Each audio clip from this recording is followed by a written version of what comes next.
Her body was found on a quiet Tokyo street, her face carved open from ear to ear, lips frozen in a terrifying, permanent smile. The police were quick to label it a copycat killing, a grotesque imitation of some movie or manga. But the locals, they whispered a different name, a name that chilled the blood and haunted the night. Kuchisake-Onna, the Slit-Mouthed Woman. For generations, it was just a story, a frightening tale told to keep children from wandering the streets after dark. A ghost in a surgical mask, a boogeyman for the modern age.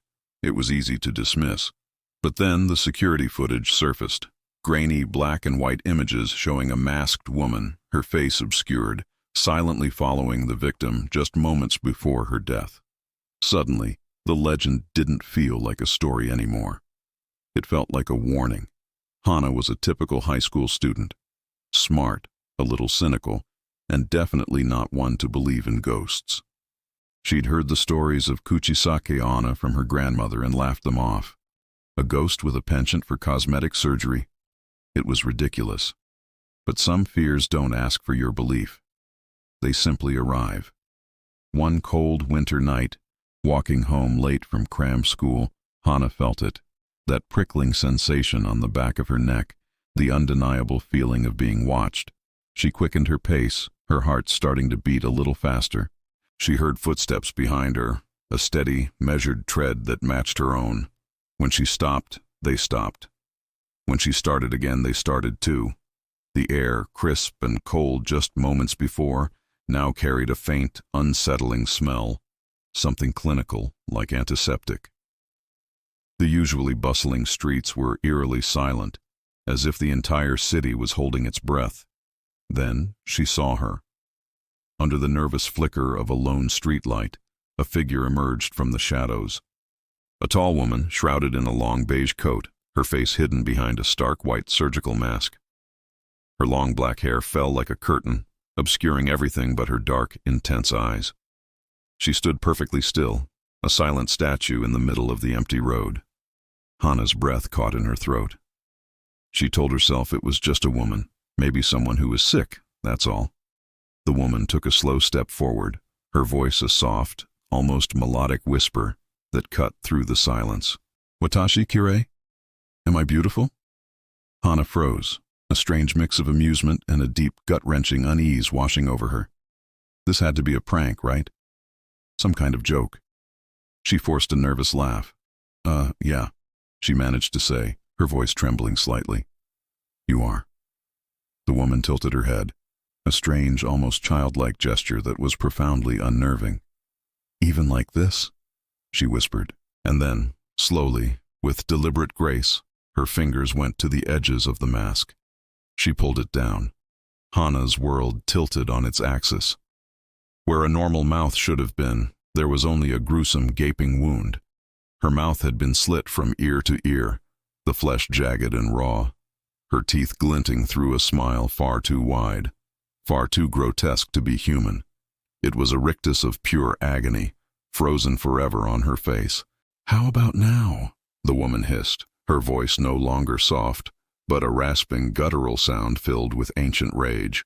Hana stumbled back, a scream trapped in her throat. The woman raised a hand, and in it, she held a pair of long, rusted scissors. Their metallic edges dripped with something dark and red in the flickering streetlight. That's when Hana ran. She ran like her life depended on it, because it did. Her heart hammered against her ribs, a frantic drumbeat against the chilling soundtrack of her own ragged breaths and the rhythmic, metallic click, click, click of scissors snapping shut right behind her. The sound echoed through the deserted alleyways, a promise of the horror she was fleeing. Every corner she turned, every alley she ducked into, she expected to find escape. But she was wrong. It was as if the woman was one step ahead, a predator toying with her prey. Hana would risk a glance back, and there she'd be, standing under another streetlight, her mangled smile glowing in the darkness. The whispers seemed to come from everywhere at once, bouncing off the concrete walls, seeping into her very bones. "Am I beautiful?" The next morning, the police found Hana's body. She was lying in the same spot where the first victim was discovered, and her face, Her face had been carved into the same eternal, hideous grin. Her phone, clutched in her hand, had recorded her final, terrifying moments. There was only sound, the frantic patter of footsteps, Hana's desperate, ragged breathing, and then a soft, chilling whisper that seemed to come right from the speaker. "Now you're beautiful too."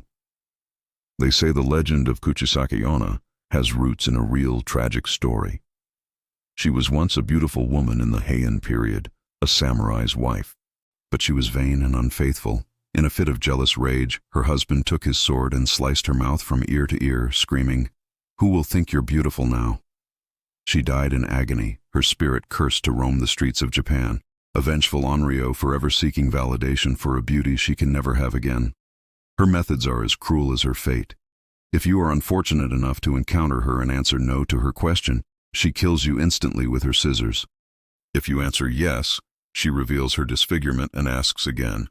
A second yes means she'll follow you home and murder you on your own doorstep.